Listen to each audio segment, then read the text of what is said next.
26,000-এর কাছাকাছি শিক্ষকের চাকরি বাতিল হয়েছে, শুনেছেন? কিন্তু আদালত যে এদের চাকরি বাতিল বলে ঘোষণা দেবে, জি, পশ্চিমবঙ্গের এক বিজেপির নেতা দুদিন আগে থেকে তার পূর্বাভাসটা কি করে জানে, কোন কন্ডিশনে, কোন পরিস্থিতিতে আমি ভোটটা কারে দিচ্ছি।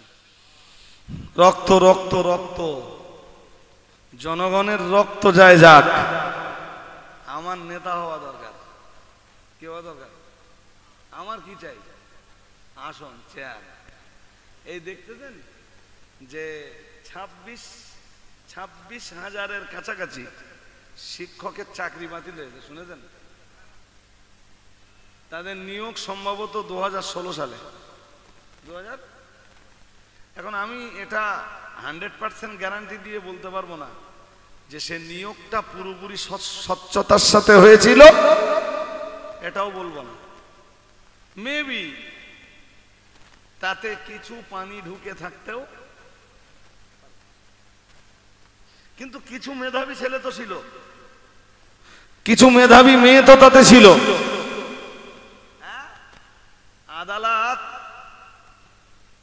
আদালত টোটালে প্রায় 26,000-এর মতো শিক্ষক, শিক্ষিকা, শিক্ষাকর্মীর নিয়োগ বাতিল বলে ঘোষণা করেছে।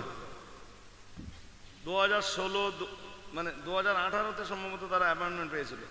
18-16 সালের এসএসসিতে তারা চাকরি পেয়েছিল, আর 18-তে তাদের নিয়োগ, মানে এসএসসি দিয়েছিল 16, নিয়োগ হয়েছিল 18, 19, 20, 21, 22, 23, 24, 7 বছর চাকরি করার পরে এখন আদালতের রায় হলো তার কাছে চাকরি তো গেল, উল্টো এই 7 বছরে যা বেতন পেয়েছে 12% সুদের হারে এই টাকা সব রিটার্ন করতে হবে।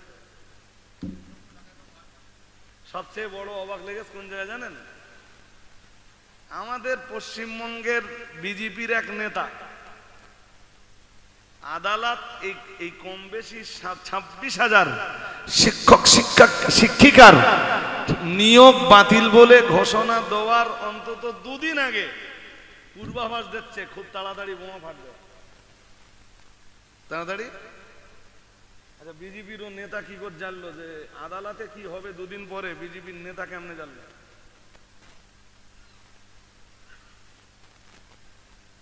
আমার কথা বুঝতে পারেননি?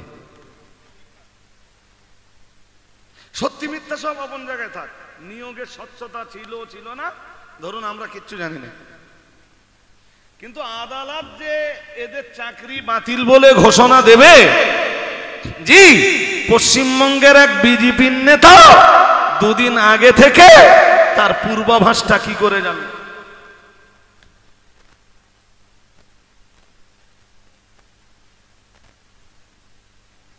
আমার কথা বুঝতেছেন না? এর নাম রাজনীতি। এর নাম কি? এর নাম রাজনীতি। তোমার গা কি হইল?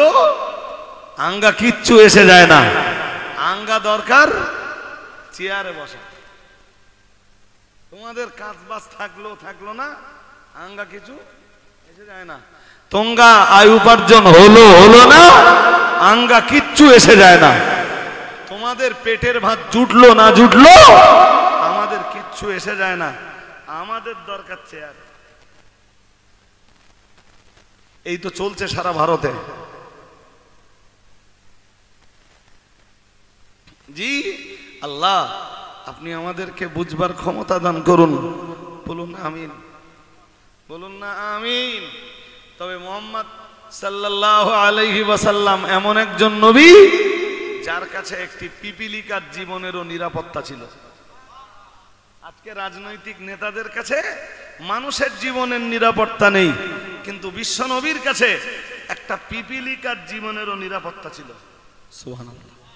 আর একটু মন খুলে, হযরত মুহাম্মদ সাল্লাল্লাহু আলাইহি ওয়াসাল্লাম চলে যাওয়ার কম বেশি 1500 বছর পরেও কেন হযরত মুহাম্মদ সাল্লাল্লাহু আলাইহি ওয়াসাল্লামের রেখে যাওয়া সেই নিয়ম নীতি তাম বিশ্বে ওয়ার্ল্ডে কেন প্রয়োগ হওয়া দরকার, তার জবাব হলো, জি আজকের নেতাদের কাছে মানুষের জীবনের নিরাপত্তা নেই।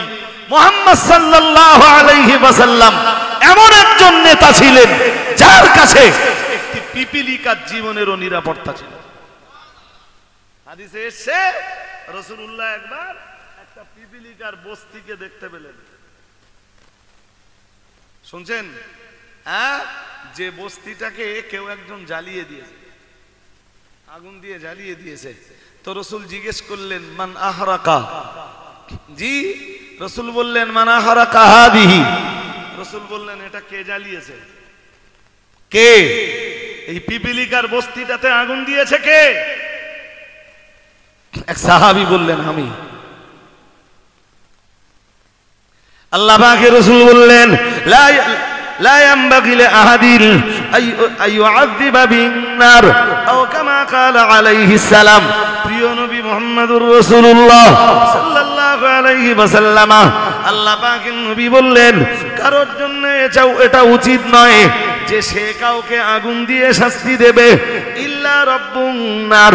প্রিয় নবী মুহাম্মদুর রাসূলুল্লাহ সাল্লাল্লাহু আলাইহি ওয়াসাল্লাম আল্লাহ পাকের নবী বললেন আগুন দিয়ে শাস্তি দেওয়ার অধিকার কারোর জন্য নেই।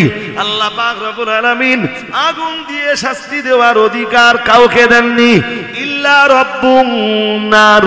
আগুন দিয়ে শাস্তি দেওয়ার অধিকার তার, আগুন সৃষ্টি যার, যে কারণে আল্লাহ পাপীদেরকে আগুন দিয়ে শাস্তি দেবেন। কিন্তু কোনো মানুষের অধিকার নেই মানুষকে আগুন দিয়ে, কথা বলে না, মানুষকে আগুন দিয়ে শাস্তি দেবে। রাসূল বললেন আগুন দিয়ে পিপিলিকার বস্তিটাকে জ্বালালে কেন? আগুন দিয়ে শাস্তি দেওয়ার অধিকার আল্লাহ দেয়নি। এর মানে এটা দাঁড়ালো যে একটি পিপিলিকার জীবনেরও নিরাপত্তা আছে হযরত মুহাম্মদ সাল্লাল্লাহু আলাইহি ওয়াসাল্লামের কাছে। কিন্তু কোন নেতাদের পাল্লায় বলেছি যে মানুষের জীবনের কোনো নিরাপত্তা? কিছু বলেন না কেন? পয়লা জুন তো আমাদের ভোট। কি আমাদের ভোট কবে? ভোট কবে? পয়লা জুন। আল্লাহ আমাদের সকলকে মাহফুজ রেখে দেন, বলুন আমিন। আল্লাহ আপনি আমাদের সুরক্ষিত রাখুন, বলুন আমিন। বলুন না আমিন। হাজিরিনে মজলিস, সুতরাং ভারতীয় নাগরিকত্ব আপনার আছে, নাগরিকত্বের একটা অধিকারও আপনার আছে। সে অধিকারটাকে প্রয়োগ করে, আমি বলছি না এরে ভোট দেন ওরে দেবেন না, এটা বলছি না, আপনার যার পছন্দ হয় তার দেন। তবে কন্ডিশনটা ভাববেন যে কোন কন্ডিশনে, কোন পরিস্থিতিতে আমি ভোটটা কারে দিচ্ছি। আমি কি বোঝাতে পারছি নাকি? আমি পার্টিকুলার কোন রাজনৈতিক দলের লোকও নই, আর জি কোন রাজনৈতিক দলের প্রচারক প্রসারক সমর্থকও নই। ভোট আপনার, স্বাধীনতা আপনার। আমি আপনার স্বাধীনতা ছিনিয়ে নেওয়ার মোটেই পক্ষপাতী না, বাট আপনাকে দেখতে হবে যে আমার ভোটটা কোথায় যাচ্ছে আর বর্তমান পরিস্থিতি, আমি কোন পরিস্থিতির মোকাবেলায় দাঁড়িয়ে ভোট দিচ্ছি, আর ভোটটা কারে দিলে ভালো হয়। আপনার জ্ঞান আছে, বুদ্ধি আছে, বিবেক আছে, বিবেচনা আছে, আছে না? হ্যাঁ না, কিছু বলেন, আছে না? তাহলে আপনার ভোটের স্বাধীনতায়, ভোটদানের যে স্বাধীনতা, এই স্বাধীনতায় আমি হস্তক্ষেপ করার কে?